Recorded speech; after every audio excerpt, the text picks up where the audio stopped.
year, ladies and gentlemen. It is the year of Cyberpunk. It is the year we are getting a brand new Half-Life game. Doom Eternal is on its way. God damn, it's going to be a good 2020. But let's wrap up 2019 with the best games and the most disappointing games I played this year. Not necessarily bad. I played a ton of games that would be objectively considered bad, yet I had fun with them. These are games that were supposed to be good. You're told they're going to be good. They should be good. Yet, personally, I found them super disappointing. So we're going to do both. I'll do good ones, and I'll do the ones that are disappointing to me, not necessarily bad. Some people love those games. And then you guys can ridicule me down in the comments for not getting it or something along those lines. That's totally fine. So let's jump into it. So, in no particular order, let's start with something good and something amazing. The Outer Worlds. Something that brought me back to the RPG genre and reminded me exactly why we enjoy RPGs. I've played so many RPGs, and many of them kind of still put you on a linear path. They don't allow for crazy mistakes. The Outer Worlds had amazing characters, amazing locations, people I wanted to talk to and find out more about them, do their side quests, in which I ended up doing every single side quest in this game. And ultimately, it did the best thing I think an RPG can do. Allow for you to make mistakes and allow the game to continue without giving you some sort of absurd bailout. In fact, I flubbed the main story purely by accident, and the game gave me a way out of it. It gave me a much more difficult route to take, but that much more difficult route was part of my journey, and it was something I had to be punished for making such a stupid error. But it had that accountability. It wasn't a case of reload, resave. The world changed around me based on my decisions, and that's what I expect from a great RPG, and the Outer Worlds delivered in spades.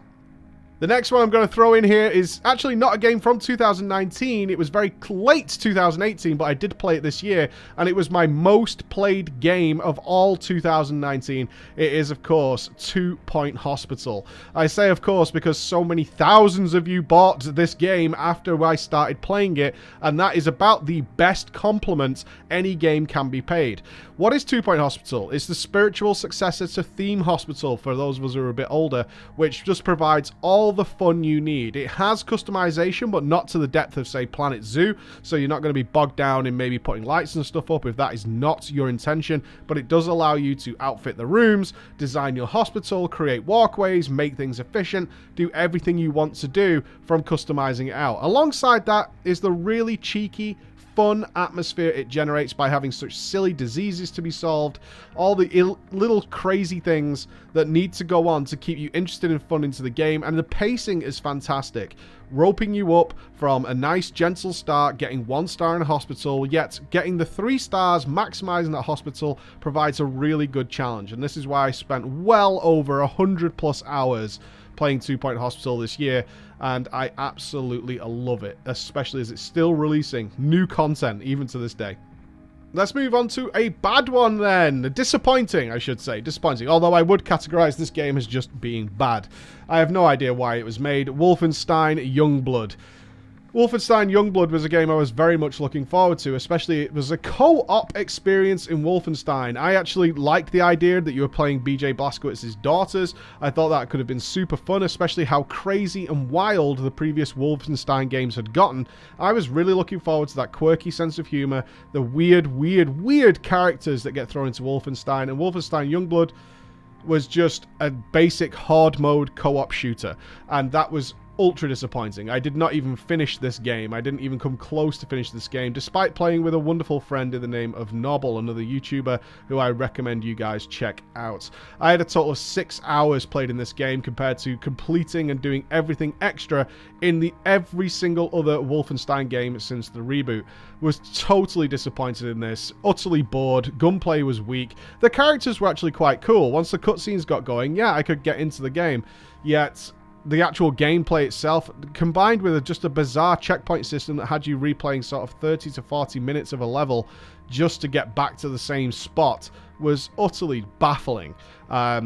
So disappointed in this, was very excited for it, played it for 6 hours, and just could bring myself to play it anymore. Very sad in Wolfenstein.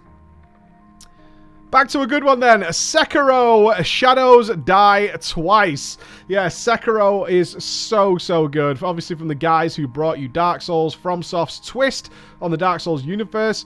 A mixed reaction from some people as it focused on a system that either people didn't like or a system people never used during the previous Dark Souls games, which was the parry system. As a big fan of the parry system, an ability that made me feel very strong when I was comfortable in pulling it off in all of the other games, the parry system suited me down to the ground. One thing I can say about Sekiro is that the actual main bosses, certainly the difficult bosses as we went for the immortal ending, the most satisfying boss killing experience I had in the entire year. Absolutely incredible. The feeling of overcoming some of these bosses was absolutely tremendous. The learning, the difficulty curve was all done well. One thing I particularly loved about Sekiro is that once you started to get very comfortable with how this game played, that you felt like you were walking death. And in a game with such a high level of difficulty, starting to feel like you were the one in control and can keep going is a really rewarding gameplay experience, because you've learned, you've mastered, you are ready to take on any challenge, and you really feel like the enemy should be afraid of you. And then suddenly you'll come up against something that says, hang on a minute, remember, this is what you're playing and you're about to get your ass kicked. An absolutely tremendous experience from start to finish. A very small game I'm going to throw in here, yet this game is awesome, and it's just a few bucks, was Stories Untold. Only a total of about 3 hours of gameplay to be had here, but what a good experience. Absolutely incredible. I can't believe how drawn into this I was, and so sad when it ended. Definitely worth just throwing a few bucks at this developer in order to play this, especially if you're into sci-fi, Stranger Things setting, all that kind of stuff. It's definitely not something that you could present on video, as I'm showing you now, as something people would want to pick up, because it starts off as a text-based adventure. Now, I just said then, it starts off as a text-based adventure. What you actually end up doing is so far away from that, and being immersed in it and drawn into the story is utterly incredible. And this is what I loved about this game, is that it did adequately and properly tie up all the madness, all the weirdness, everything else that's going on here. It tied it up perfectly by the end within that 3-hour window, and I adored this. I can't recommend it enough just to check out if you're looking for just a weird and wonderful experience. Go and get it. Stories Untold, an absolutely great game. Let's move on to a subject of disappointment. Let's do that, based on what I just said about Stories Untold, and that is every single game we played this year that had no goddamn idea how to end it. I feel this is a drop-off or some sort of result from what happened with BioShock Infinite, where the lead developer kind of said, look, it doesn't really matter about choices the player makes as long as the player gets to make choices. And you can have weird and wonderful environments without getting too bogged down in the details, especially when you're starting to wrap it up, if people had a great experience along the way. No, I totally disagree. And there have been a spate of games this year in particular that created these utterly ridiculous, wonderful, amazing, intriguing, really thought-provoking worlds and environments and characters, yet they were basically had no idea what to do with them. They had no idea how to end it and wrap it up, and most of these games actually had some sudden stop to the end of the game. It's like, that's it, done, and nothing was wrapped up, nothing was done. All excuses to throw in weird and wonderful characters, and that's really disappointing. It's utterly disappointing. So main games that fall into this category were Paper Dolls. Close to the Sun is another one, where the game just kind of ended and it had no way of resolving the weird and wonderful things it had put into the game, and that just makes you think, oh, okay, you just decided to throw weird things in to go, oh, that's weird, and didn't really know what to do with it. And it led to some potentially fantastic games, particularly Close to the Sun, which could have been amazing, just feeling really empty and hollow by the end of it. I often compare this kind of thing to a game we put on our list in 2018, which was Little Nightmares. Little Nightmares was easily one of my top games of last year, yet the wonderful things these devs did was create the world before they started making the game. They wrote out the weird and freaky world that exists in Little Nightmares, how it works, how it functions, so it all made sense, and then put the character into that world. So although you are seeing these utterly freakish and terrifying images and weird things happening, it all makes sense, and every single thing you see makes sense for what's happening in the world, and you feel like you're in a cohesive world. What they're not doing is just randomly going, and then there was this, and then there was this. Isn't that weird? How does that work? Don't know. Have no idea. Can't resolve it. which is a big problem that I found in at least probably 7 or 8 games that we played in the last year. Really sad, and I hope that trend fails and falls off. Back to the good games then. A Plague Tale. A Plague Tale was a game that was recommended to me because it just kind of looked interesting. The story taking place during the plague. And God, did I fall in love with these characters. I felt so in love with these characters on their journey to find out what was happening around them while the plague is simultaneously going on. Again, it's kind of similar to what I said with Little Nightmares, is this world is happening. You are not the center of the universe. You are not the god that has walked amongst these people. That's not it at all. Instead, you are just thrown into a situation taking place during a very horrible, horrible time. A Plague Tale Innocence was a game that I was so stuck in. I was absolutely stuck in it. It's not a difficult game. It's more story driven, yet it's a game that you can just buy into, and everything around you makes perfect sense for what's happening. And the wonderful thing about throwing the player into a world that is ongoing is that things happen that aren't because of you, yet they make your journey far more interesting. And you have to deal with the consequences just as the regular people of the time would have had to deal with those situations. While there is obviously some puzzle elements to it to make it a video game, it is not a walking simulator. It is one of the better games I played last year, and thoroughly enjoyed my 10+ hours with that game.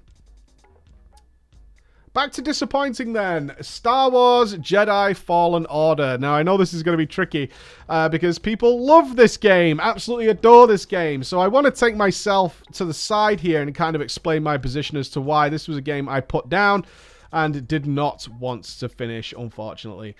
Star Wars Jedi Fallen Order really grabbed me, and I did get 12 hours out of the game by bringing me into a world that I recognize, obviously, as Star Wars. Now, I'll be brutally honest here, I'm not a huge Star Wars fan. That's just not who I am. I've always been more of a Trekkie than a Star Wars fan.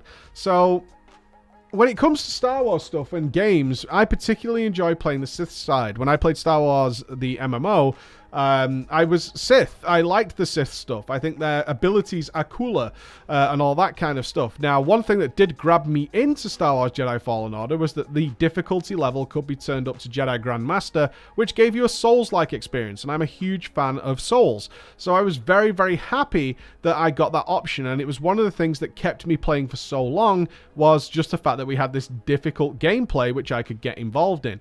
However, it's not a Souls game. It's never going to be a Souls game. And the end result of all that was that after about a day or so, I got used to the combat. I could start clobbering things. The difficulty fell off dramatically because I got used to what was happening. And then you realize, okay, so I can't really choose my weapon. I'm picking up some more spectacular skills, but in terms of gameplay, I'm kind of at the limit of where this game is going to allow me to go. And then it came down to the story. It's ultimately a story-driven game with a difficulty mode. And the story, I just couldn't buy into whatsoever. And that became a big problem once the gameplay was sorted and I was comfortable with it, is I was falling back to the story. And about on the third play session we were going with the Star Wars, I didn't really care who the main character was. I didn't have any interest in why we were going to these planets to do the thing and who these characters were anymore. And I was struggling to justify playing this game because no longer was the difficulty level there that I was excited about previously. Now I was kind of stuck with a story mode and some set pieces that really just weren't there for me. I will also point out here that I don't think it gets mentioned enough, and I did look at some Star Wars Jedi Fallen Order reviews, and a couple of people did mention it, but it was more stand out to me and the stream while we were playing this, is the planet level design was really all over the place, with some planets having absurdly bad level design, and then the next planet having fantastic, wonderful level design, which did remind you of a Souls-like game, with proper shortcuts, proper loops around and all that, yet some of the levels were almost like Mickey Mouse style, single platformer style levels, which were just not fun and not interesting. In fact, they were just kind of absurd and annoying. So it was really kind of sad to see that discrepancy between level design, which kept bringing me back out of the game, because I couldn't help but think, like, this is just tedious at this point. This is just getting irritating and annoying, and you haven't really put enough thought into this to make it a compelling experience. So for me, Star Wars Jedi Fallen Order, as much as I know people love this game, just was not for me whatsoever. Let's do another good one, shall we? Let's do another fantastic game that I am amazed did not appear on more people's list, but perhaps that is because it's a Nintendo Switch game. Super Mario Maker 2. What a game. Like, what a game. Now, of course, you kind of need to enjoy Mario to enjoy Mario Maker 2, but if you enjoy Mario at all, what an utterly incredible experience Super Mario Maker 2 is, and Super Mario Maker 1 for that example. Super Mario Maker 2 just took everything from Mario Maker and just made more of it. And if you've ever thought that Mario was a kid's game, which is definitely a lot of the feedback we got from some people, it's like, oh, you're playing Mario when they came to see us and we were watching it. This is a kid's game. Super Mario is as difficult and as easy as you want it to be.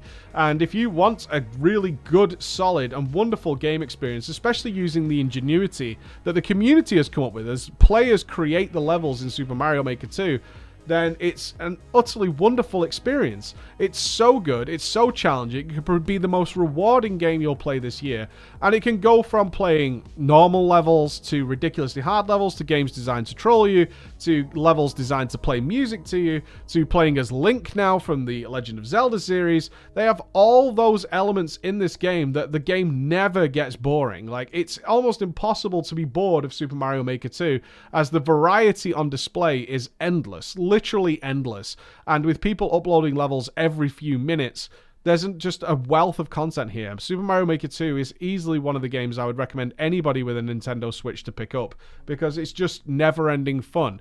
Of course, if you don't like Mario, then that's probably going to be a problem for you. But for me, easily one of the games of the year, and easily one of the games that I love to pick up and play whenever I'm doing something like traveling, or I'm just sat around, or I've got a couple of hours, is I'm going to throw Mario Maker 2 on, because the experience is going to be new and fresh, as hard, as easy as I want it to be. I can do anything I want to do in that game, and I love it every single step of the way.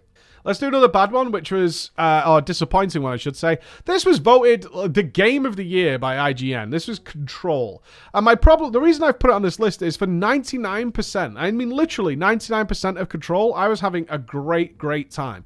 I really was. What an utterly astounding world they built. Graphically incredible. Characters that were super interesting. Big shout outs to Artie the janitor, the Finnish janitor, and having Finns in my stream chat able to translate what he was talking about was so good. Yet this is kind of the highlight of the game that just had this crap ending, which really just tumbled the whole thing down. And it feels like one of those games that's left information out, which is kind of vital to the main story to put in as probably DLC or to bring in later. Is like, I just brought up Artie the janitor, is probably he's going to be a DLC in some form. And what they did with this game was go completely wild with creating some environments that just were utterly mind-blowing, intense. It gave me Total Recall vibes. The gameplay is decent, not great. The gunplay is clunky, but the ability to use spells, it has better force powers than Star Wars Jedi Fallen Order. This game has considerably better force powers than that, which is kind of sad. So it had all this going for it, yet the ending was... It was a game that I think is made for people to feel smart, yet we got it, we understand it, it's just not that good. It's, again, it's got that Bioshock Infinite vibe to it, where everything seems weird and complex and confusing, so people feel really clever if they kind of get it, but it's not that complex. In fact, they just really didn't have much of a way to bring it all together, unless they've intentionally dropped it out for a DLC, which puts it on my disappointing list. That's the only way it can go. It's got interesting cutscenes. I loved the ever-changing room of the house. I loved the fact that this enormous mega building is in the center of New York City, yet is completely invisible to the common man and lives outside of our dimension. The amount of scope and fun they could have with that was great. Just felt like they really couldn't polish it all off, considering how many different elements of the game are going on at the same time. But chasing a traffic light that's evil, I'll take that. I'll take that. I had fun with this game, and I don't want you to walk away saying I'm saying this is a bad game. I'm not. I had a lot of fun with it. I just can't say I wasn't disappointed with how they managed to finish this one up. And to finish off then with a really good one, to call it a day is Resident Evil 2. Oh my god. Yeah, it's a remake. So what? It's not a straight shot-for-shot remake at all. They twisted the characters, they changed around with them, they got darker with it in some places and brought it into the modern era. Resident Evil 2 is so goddamn fun that playing through both the campaigns, all the different elements you can do with that, seeing what you can do with your choices, doing it in different ways from silent mode to full-on violence mode. They managed to make the enemies terrifying again, but even more terrifying than that are the characters. Brian Irons is still a meme for many people who watch me because that guy is just awful. We even played the original, yes, the very original on the PS1 at Resident Evil 2 before we played that, and it's all its pixelated glory to get a feel for it, which really brought home how different Resident Evil 2, the remake, was. Because a lot of people are like, is it just a remaster like what they did with Link's Awakening?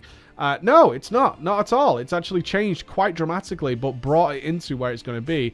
And I, for one, am desperately looking forward to Resident Evil 3 having the same treatment and hope it's just as good.